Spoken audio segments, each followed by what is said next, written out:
Formal hong nasampahan ng kasong plunder, ito pong si Senator Rodante Marcoleta ng Ombudsman dyan po sa Sandigan Bayan at inaantabayan na lamang kung maglalabas po ng warrant of arrest ang Sandigan Bayan upang arestuhin itong si Senator Rodante Marcoleta at tatlong negosyante ho, no, na nagbigay po sa kanya ng donasyon noong kampanya noong 2025 elections. Pero ito ho, meron pong isang pahayag ang Iglesia ni Cristo sa pamamagitan po ng spokesperson na si Brother Edwil Zabala. Ang sabi niya ay hindi raw titigil ang INC. At sabi ho ni Brother Zabala ay mananatili umano ang paninindigan ng Iglesia ni Cristo na ipagpatuloy ang panawagan para sa transparency, yun po, accountability, justice at peace kahit pa makulong itong si Senator Marcoleta habang nililitis po ang kaso. So, hindi po mananahimik, hindi po titigil ang INC kahit na maipakulong ito pong si Senator Marcoleta.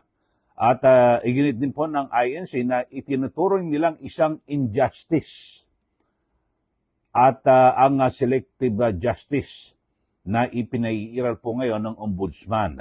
At hindi humano sila mananahimik saan niya ipagyurak sa katarungang hinihingi na mga mamayan. So ito ho mga kababayan, pakinggan niyo ho. Ito hong naging pahayag ng Iglesia ni Cristo, yung kanilang spokesperson na si Brother Edwil Zabala. Nais naming iparinig sa mga kinauukulan na kahit ipakulong nila si Senator Marcoleta, ay hindi kami titigil sa paghingi ng katarungan para sa mga kababayan natin na ninakawan. Gusto naming ipaalam sa kanila na isang injustice ang selective justice.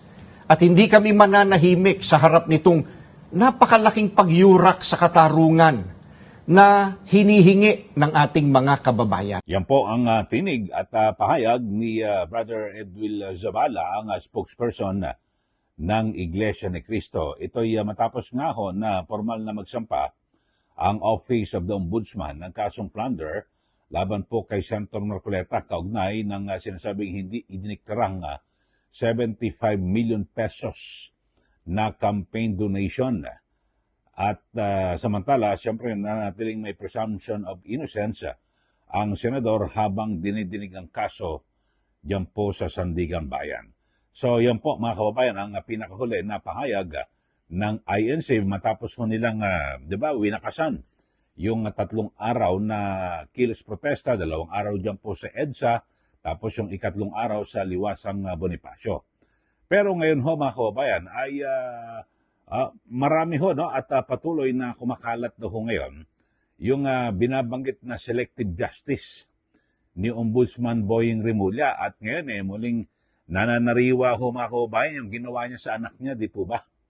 Na sinasabing nahulihan di umano ng illegal na droga, yung marijuana, pero agad na nagawa ng pura paraan at nakaligtas po sa kaso. Yun po yung mga lumalabas ho na mga balita ho ngayon at parang nanunumbalik ho ito hong isyong ito.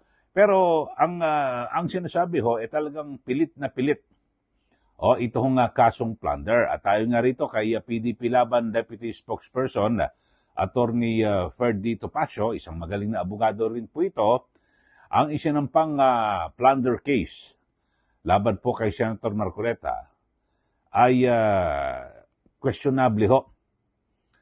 At sabi ho ni sa panayam ho ni Corina Sanchez Rojas sa programang On Point ng Billionaire News Channel, sinabi po ni Topacio na hindi umano akma ang kasong plunder sa issue at tila pinili lamang ito upang maging non-bailable ang kaso. Ayon, kahit daw sino hong tanongin ng legal expert talagang pilit na pilit daw po itong kasong plunder para maging non-bailable at yun ho. Pero siguro, sana ho mga kababayan ay abangan ho natin dahil sa ngayong araw na ito, no, hindi po ho nagpalabas ng warrant of arrest ang Sandigan Bayan. At siguro naman ay bago ho nila ilabas yung warrant ay mag-ano muna sila. Pag-aaralan muna mabuti kahit paano, di po ba? Ito hong yung kasong ito na isinampan ng ombudsman, hindi basta pagkatanggap matik na. Baka pwede naman siguro na tingnan muna ng mga maestrado o justice ng Sandigan Bayan kung meron bang basihan at para mapagpalabas agad ng warrant of arrest o hindi muna o pahayaan na makapagpiyansa ito pong si Senator Marcoleta. Kasi alam niyo, napaka-importante ho nito. Itong kasong ito, lalo na po sa bukod sa ombudsman sa Sandigan Bayan. Kasi maaaring masira rin po ang imahe ng Sandigan Bayan na parang lumilitaw na kayo po ay nagagamit ho sa pangigipit ng administrasyon. Kasi ganun po mangyayari. At di ba, ombudsman, may mga aligasyon na rin sa ombudsman na parang sila ay nagagamit para tirahin at balikan, gantihan at parusahan yung mga kritiko ng administrasyong Marcos Jr. So tapos, dito ho ay siyempre maaakusahan din ang Sandigan Bayan na nagpapagamit. At sila po ay ginagamit para puksain at siyempre para patahimikin at ubusin ito pong mga yung mga kritik po ng administrasyon. So yun ho mga kababayan, at sana maging maging matalino rin po at maging sensitibo ito hong Sandigan Bayan at hindi ewan ko lang ho kasi dapat pag-ingatan ho nila rito kasi ang binabanggit niya yung natutulog na higante, baka magising At bagamat sa ngayon, ang nagiging perception po dito po sa ginawang kilos protesta ng Iglesia ni Cristo ay parang na-focus ho ito kay Senator Rodante Marcoleta. Pero ang alam niyo yung pinakamatindi ho rito, parang ito lang ho ang nagsilbing, parang yan po ang naging seremonya. Di po ba? At parang nag-isang data para ito, kasi kung ating lalawakan ho, mga kababayan, yung issue po, dito po sa kasong ito ni Senator Marcoleta,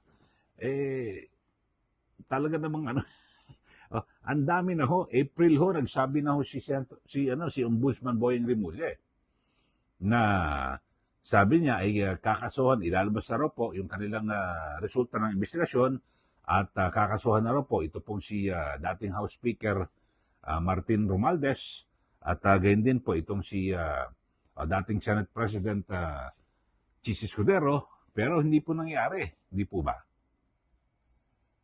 Ito siguro mainam ay balikan ho natin itong naunang pahayag ni Ombudsman Remulla na kung saan ang sabi ho niya ay talagang seryosong inihahanda na po yung kasong plunder laban po kay dating Speaker Martin Romualdez at Chis Escudero. Ito, pakinggan natin muli mga kababayan, maikli lang ho ito at para muling sumariwa sa atin kasi ikinokonek natin yung mga nauna yung sinabi tapos yung ngayon ho, yung kay Senator Marcoleta. Ito, panoorin niyo ho, itong si Ombudsman Boyeng Remulla, yung kanyang naunang press con ho ito, April pa ho ito, ngayon July na ho. Ito, panoorin po natin si Ombudsman Remulla. In the same light, I'd like to say that we have been seriously preparing a case of plunder against former Speaker Martin Romualdez and former Senate President Chis Escudero.